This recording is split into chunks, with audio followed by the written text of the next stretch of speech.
Well, hello again, it's Trudy here from HotPatterns, this time with a very small but perfectly formed tutorial. This one is how to create continuous bias binding. It's the kind of thing that you will use to finish the edge of a seam, a cut edge, and it's a really nice thing to be able to know how to do this continuous way, because it's really easy. If this is the first time for you watching one of our HotPatterns tutorials, I should give you fair warning that we have a dog in the office called Emmett. Emmett is a basset hound and he's very affectionate and very lovely, but he's also very loud. So if you hear him kind of pitter-pattering or whatever, it's the dog, just bear with me.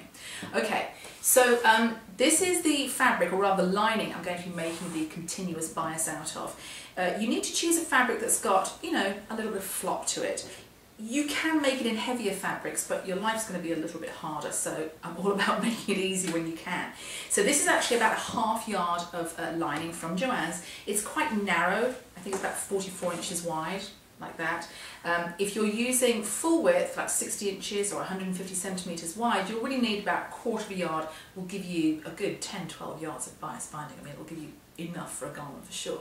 So this of course is bias. I'm going to come in a minute and show you that closer up, but you need to know that bias binding is cut on a 45-degree angle, like that. And going on a diagonal like that is what gives it its stretch and its give, and means it can go around corners. Now, in order to make your bias binding, you need a binder maker. It's actually just a little gadget. I'm going to come in and show you that in a moment.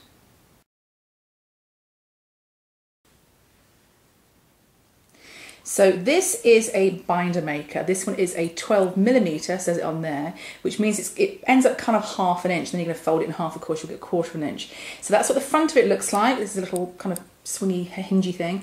That's the back of it looks like. And what you do is you cut your fabric and you feed the strip through here, and then you pull it out here. And while you're pulling it out here, you're pressing this down to give you the kind of folded in edges of the bias. It's a really useful little tool. It comes in lots of different thicknesses. I've got a few, and of course I'm always mislaying them, so I've always got a few more than I need, but they're very useful. And if you do want to make self or contrast bias binding, if you don't want to be stuck with purchased ones, these are the things you need to have.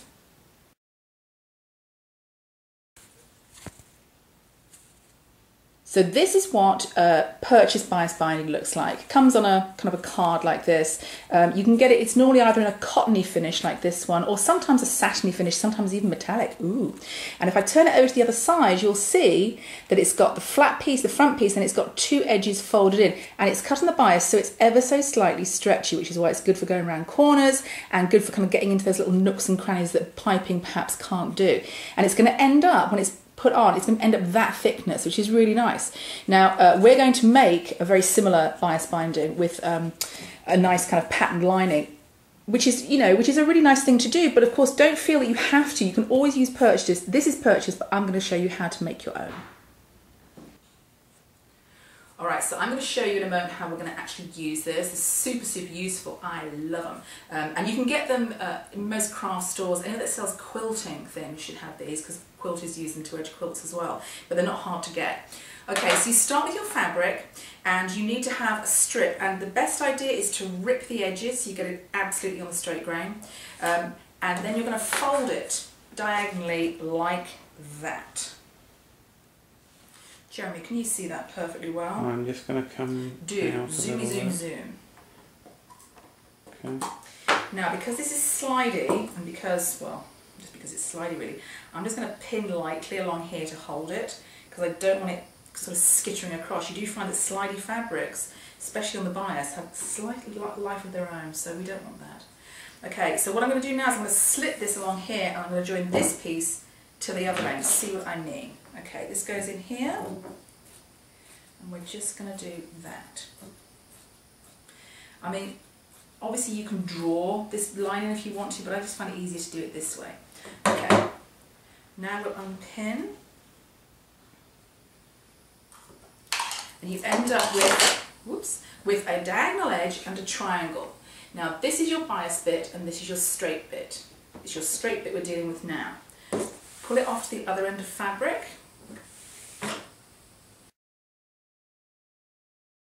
Now, when I'm doing this, I always get confused as to which bits go where, but what I've found is that basically the selvage, or the finished edge of the fabric on the piece you cut off, goes to the selvage of the piece that's still there. And what you want to achieve, I can't remember if it's a rhombus or a parallelogram. One of those you want to achieve anyway. I'll show you what I mean in a moment, where basically it's like a off-kilter diamond. And you need to do that because that's going to facilitate your continuous bias. So, that on that end, and if you go all the way to the other end, you'll find it points in the same direction. Does that make sense? Okay, so now I'm going to seam this, I'm going to press it open, and I'm going to show you the kind of sneaky bit about marking it and joining the seam. So that's what the seam looks like on the front. And of course I've pressed it open, so that's what it looks like on the back. And you've got your piece of fabric ready to mark out and cut. So now I've seamed it all together, it's really time for me to mark it all out. Okay, I know that this will give me a 12mm or just about ½ inch kind of bias, so I need to cut it twice that, so that's an inch. And lucky for me, I have one of my trusty see-through rulers that's marked off for an inch. So what I'm going to do, I have to do the whole thing here. I have to mark it in inch strips, following the cut edge here, following the bias. It's going to distort a little bit, but as I go I'll kind of even it all up. And then when I've done that, when I've marked it out, I'll show you it and I'll show you how we're going to join it. So now I've marked it out, and you won't be able to see this because the lines are quite faint, but I'll come right up close to the camera in a moment. But I need to show you what we're going to do. We've marked it out at inch intervals. Like I say, I will come in and show you this very, very tight in a moment. And what you're going to do is you're going to join this edge, this long edge, to this long edge. Easy peasy, except you're going to offset it. I've marked this an inch, so you're going to offset it about an inch. So your cut edge here meets your first line there. And now I'm going to come right in close to the camera so you can see exactly what I'm talking about. Now, when I say close, I wasn't kidding. Okay, so you can see these inch lines. Now, I've marked them with biro, with a kind of pen, which I wish I could say I wouldn't normally do that, and I'm just doing it to show you, but the truth is I would totally do it in pen all the time. So now I'm going to show you how you offset it. So it's going to be like this. Yes, there's that inch line there.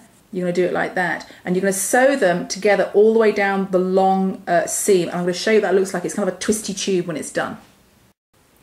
So just before I sewed this seam, the kind of two long edges and the bias together, I thought I'd show you because it looks really, it just looks like, ugh, it's a mess. It's a bit like, you know when you go and get your hair cut and like 2/3 of the way through you're looking in the mirror and going, oh, don't know about this, and then at the end it's like, oh yes, lovely. This is that stage. This is the, oh, are you sure stage. So when you line up your lines here, you need to take account of the fact you're going to have a seam allowance.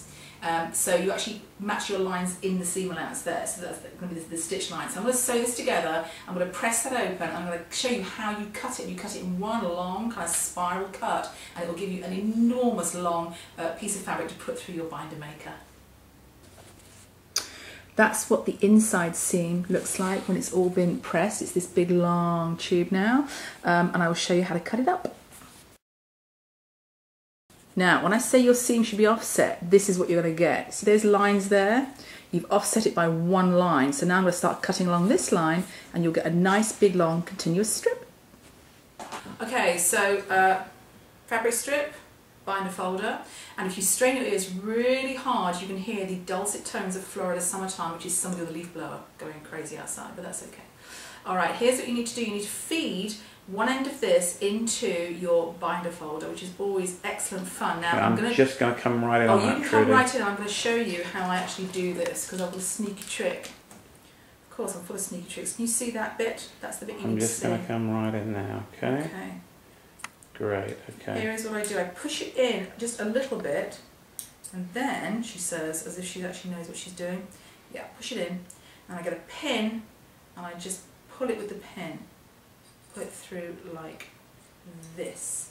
I don't even know if you can see that, but hang on, you will see coming out the end. Okay, you got a nice close one there, Joe? You need to bring it right down. Here? Yeah, a little bit more. There? Okay, there you go, up a bit. Like the golden shot when a kid.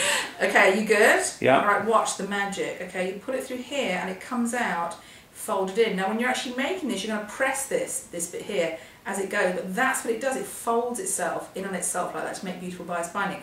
I'm now going to set up my iron. Actually, I'm going to set it on my desk, which is shameful, but I just want to show you it. I want to show you a quick bit of me actually pressing it, and you see how it comes out.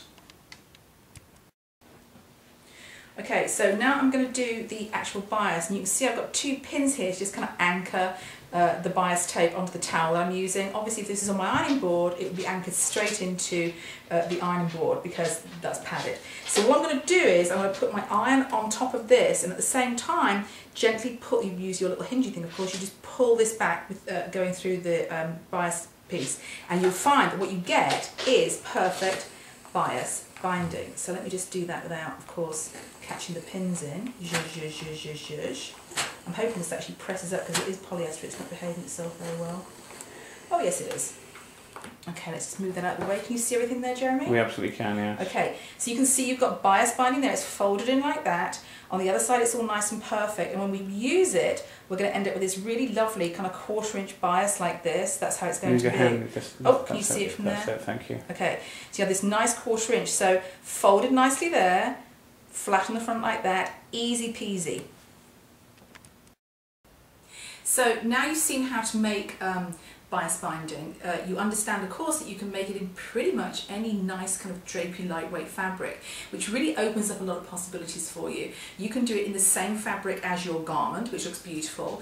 You can do it in a contrast, which also looks beautiful. And I have to say, it's a lot more kind of it's a lot better value to buy just an extra 1/4 yard or 3/4 of a yard of your fabric and make your own bias than it is to purchase that cotton bias binding, which isn't always the best quality, shall we say. So that's it. Hope it's been useful for you and instructive, and now you know how to make bias binding. You can go off and bind everything inside.